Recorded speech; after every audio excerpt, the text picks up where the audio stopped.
This time, I will be discussing the shattered dream of China's common prosperity. As you listen, you'll gradually understand what I mean. Recently, I talked about how Broadcom, an EV company, started bankruptcy proceedings. However, something even bigger is happening now, and it's somewhat related to common prosperity. Please take a look at this article. The company I'm introducing today is probably unknown to most people in Japan, except those involved in the industry. It's a huge corporation called Toray Group in Japanese. Like many large companies in China, it's involved in so many different businesses that it's hard to tell what its main business is anymore. However, the core business of the Toray Group is metal-related, specifically non-ferrous metal smelting and iron and steel trading. It's a company that makes money from metal production and trade, but it has also branched out into other businesses, including real estate, which has performed disastrously. Just to give you an idea of the company's scale, its operating profit in 2022 was around 126 billion yuan, which is approximately 2.5 trillion yen in Japanese currency. It's an extremely large company, operating in over 100 cities across China, with nearly 20,000 employees. The company has expanded its business by rescuing struggling companies in China, but as the Chinese economy has generally worsened, its performance has also deteriorated. In its core metal business, selling prices have been tough to raise due to intense competition, while production costs have risen.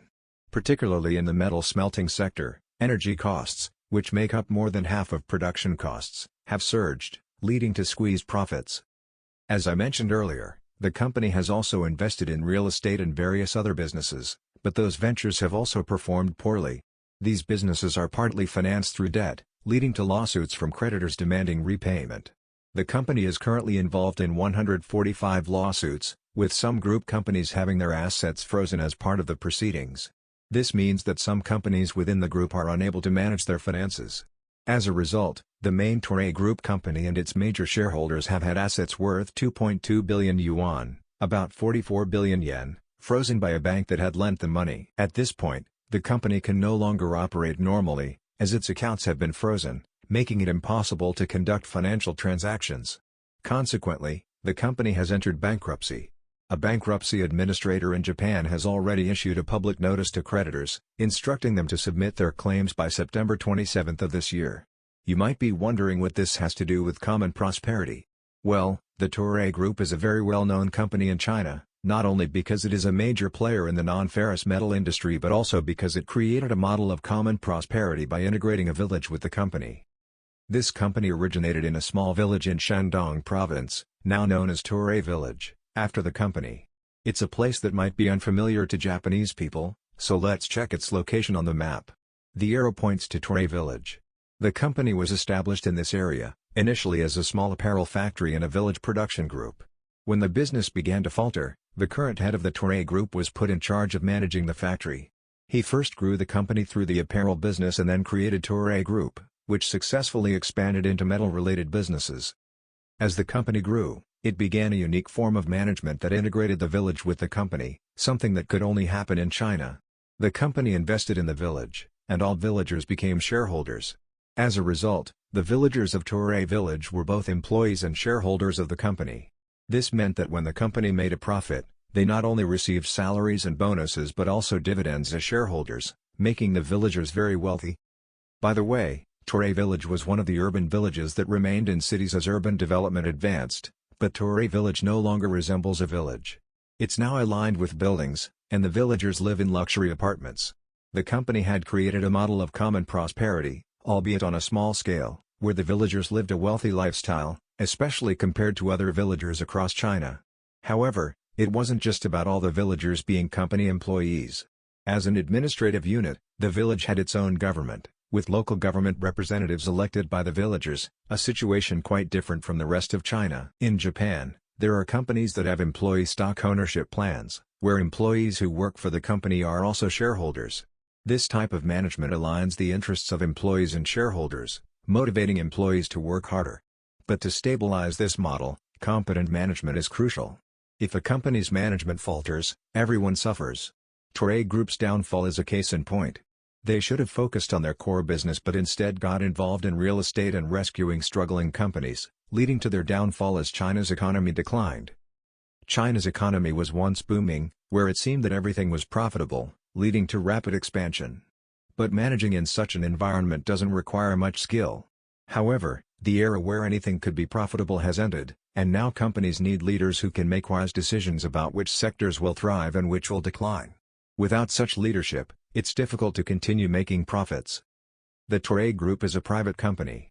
In China, state-owned enterprises, SOEs, are linked to the Communist Party's interests, so the government prioritizes helping them. Private companies, even though they have Communist Party branches, are still led by people who have been managing the company and know the business. Therefore, their importance to the Communist Party is lower compared to SOEs.